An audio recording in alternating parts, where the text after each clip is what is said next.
மாண்புமிகு பிரதமர் திரு நரேந்திர மோடிஜி அவர்களுடைய வருகை நம்மளுடைய கொங்கு பகுதியில் ஒரு மிகப்பெரிய உற்சாகத்தை கொடுத்திருக்கிறது. மாண்புமிகு பிரதமர் திரு நரேந்திர மோடிஜி அவர்கள் நேற்றைக்கு அண்ணன் எடப்பாடியார் அவர்கள் பேசி கொண்டிருக்கும் போது அதை தமிழில் அவர் என்ன பேசுகிறாருன்றதை நான் மொழிபெயர்த்து சொல்லிட்டு இருந்தேன். அப்போது அவிநாசி தொகுதி எப்படி இருக்கிறது, அவிநாசி மக்கள்லாம் எப்படி இருக்கிறது என்பது பிரதமர் அவர்கள் கேட்டு தெரிந்து கொண்டார்கள். நானும் அவிநாசி பற்றி அவங்களுக்கு எடுத்து சொன்னேன். அத்திக்கடவு அவிநாசி திட்டத்தினுடைய முக்கியத்துவத்தை அவற்றை எடுத்து சொன்னேன்.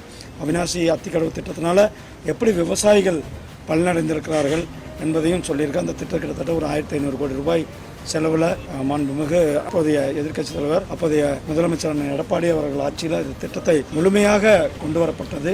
இந்த திட்டம் இன்றைக்கு பல விவசாயிகளுடைய வாழ்வாதாரத்தை அப்படியே மாற்றி இருக்கிறது. இன்னும் சில குட்டைகள்லாம் விட்டு போயிருக்கிறது. அதற்கும் நாம் வர்றதோடனே அத்திக்கடவு அவிநாசி திட்டத்தின் 2ஆம் பகுதியை நிறைவேற்றணும் அப்படின்று ஐயா கிட்ட சொல்லியிருக்கிறேன்.